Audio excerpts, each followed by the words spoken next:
Hello दोस्तों, कैसे हैं आप। आपका अपना दोस्त महेंद्र कुमार फिर आपके समक्ष अपनी अगली वीडियो लेकर के उपस्थित हुआ है। दोस्तों, आज हम जानेंगे उन 16 महाजनपदों के बारे में। कहा जाता है 16 महाजनपद काल भारतीय इतिहास के बड़े बड़े राज्यों के विकास का काल था।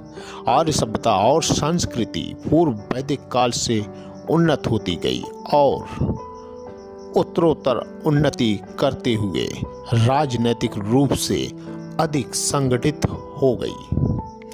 प्रारंभ में आर्यों के राज्य छोटे छोटे होते थे। इन्हें जन और विश्व पुकारा जाता था, जो धीरे धीरे विकसित होकर बड़े राज्यों का रूप लेते गए। अब इन्हें महाजनपदों के नाम से पुकारी जाने लगा।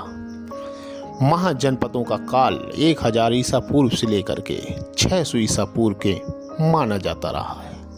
महाजनपदों का प्रारंभ इस समय से होने लगा था और 600 ईसा पूर्व आते आते ये पूर्ण रूप से स्थापित हो गए थे। महात्मा बुद्ध के समय से ही मगध और कौशल में काशी को लेकर के संघर्ष प्रारंभ हो गया था। जब अजातशत्रु 490 ईसा पूर्व में मगध के सिंहासन पर बैठा, तब से उसने साम्राज्यवादी नीति का पालन किया और अंत में काशी के साथ वज्जी व मलसंग को अपने राज्य में मिला लिया था। कुछ महाजनपदों का अस्तित्व लगभग 325 ईसा पूर्व तक कर रहा है। 16 महाजनपदों का सर्वाधिक उल्लेख बौद्ध ग्रंथ अंगुत्तर निकाय में किया गया है।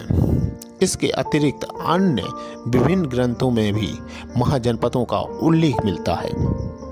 जनपदों का उल्लेख मुख्यतः उपनिषद, वराह पुराण और बौद्ध साहित्य और जैन साहित्य में मिलता है।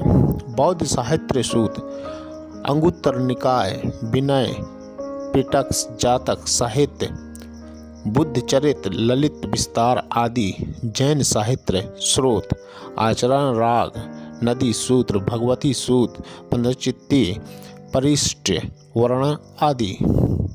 आइए जानते हैं उन 16 प्रमुख महाजनपदों के बारे में।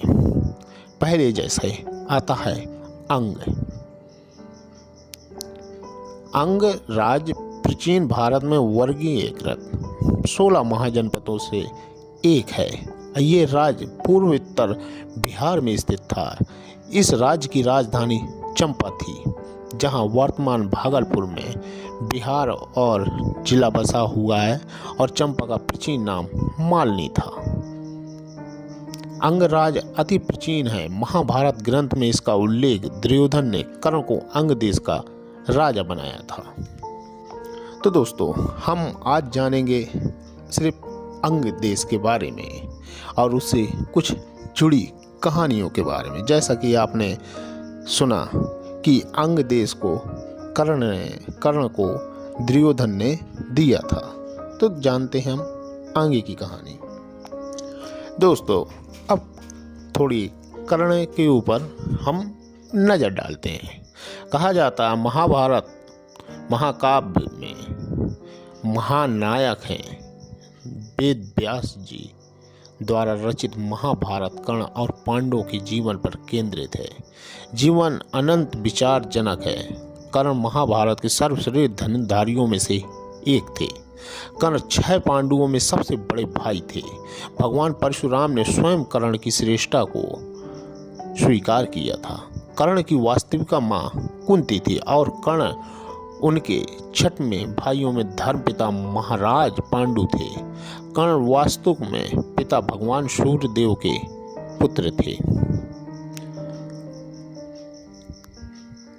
कर्ण का जन्म पांडु और कुंती के विवाह के पहले हुआ था। कर्ण दुर्योधन का सबसे अच्छा मित्र था और महाभारत के युद्ध में वह अपने भाइयों के विरुद्ध लड़ा था। कर्ण को एक आदर्श दानवीर माना जाता है, क्योंकि कर्ण ने कभी भी किसी भी मांगने वाले को दान में कुछ भी देने से कभी मना किया ही नहीं था, भले ही इसके परिणाम स्वरूप उसके अपने प्राण ही क्यों न संकट में पड़ जाएं। इसी से जुड़ा एक वाक्य महाभारत में, जब अर्जुन के पिता भगवान इंद्र ने कर्ण से उसके कवच और कुंडल मांगने को कहा तो कर्ण ने बिना संकोच किए कर्ण ने कवच और कुंडल अपने दे दिए ताकि अर्जुन उनको हरा सके। दोस्तों, कर्ण की छवि आज भी भारतीय जनमानस में एक ऐसे महायोद्धा की है जो जीवन भर प्रतिकूल परिस्थितियों से लड़ता रहा है। बहुत से लोगों का ये कहना भी है और मानना भी है कि कर्ण कभी भी सब कुछ नहीं मिला जिसका वो वास्तविक रूप से कर्ण अधिकारी था। तर्कसंगत रूप से कहा जाए तो हस्तिनापुर के सिंहासन का वास्तविक अधिकार कर्ण को ही मिलना चाहिए था।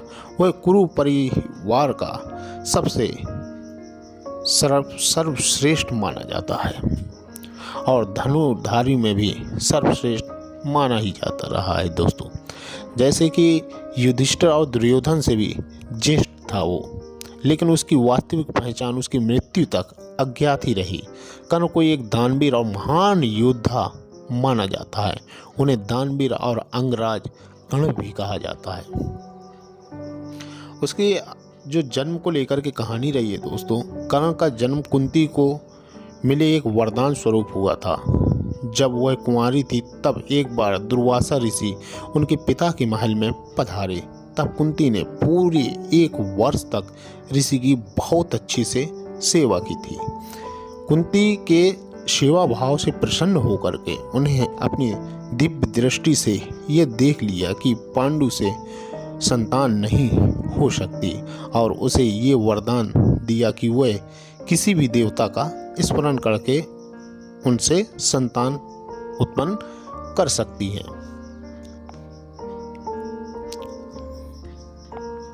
एक दिन उत्सुकता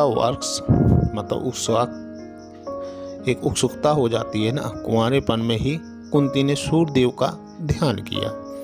इससे सूर्यदेव प्रकट हुए और उसकी नाभि को छू कर उसके गर्भ में प्रवेश किया और अपने पुत्र को वहां मंत्रों द्वारा स्थापित किया। कालांतर में कुंती के गर्भ में से एक बालक उत्पन्न हुआ जो तेज में सूर्य के ही समान था और कवच कुंडल लेकर उत्पन्न हुआ था, जो जन्म से ही उसके शरीर से चिपके हुए थे। चूंकि वह अभी भी अविवाहित थी, इसलिए लोक लाज के डर से उसने उस पुत्र को एक बक्से में रखकर गंगा जी में बहा दिया था।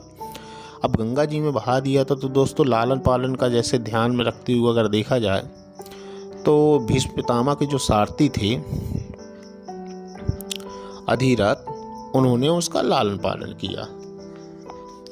वो कैसे कि जैसे कि कहा जाता है कि कर्ण गंगा जी में बहता हुआ जा रहा था कि महाराज भीष्म के सारथी अधिरथ और उनकी पत्नी राधा ने उसे देखा और उसे गोद ले लिया और उसका लालन पालन करने लगे।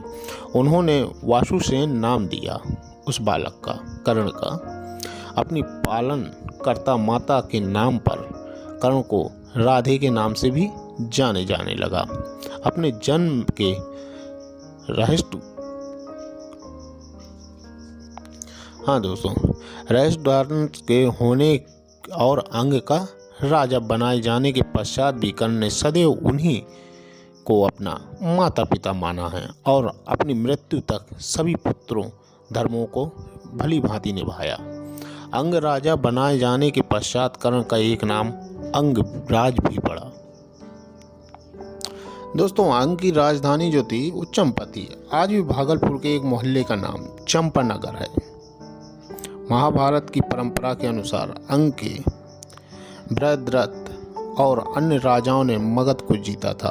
पीछे बिंबिसार और मगध की बढ़ती हुई साम्राज्य लिप्सा का वह स्वयं शिकार हुआ और राजा दशरथ के मित्र लोमपाद और महाभारत के अंगराज कर्ण ने वहां राज किया था।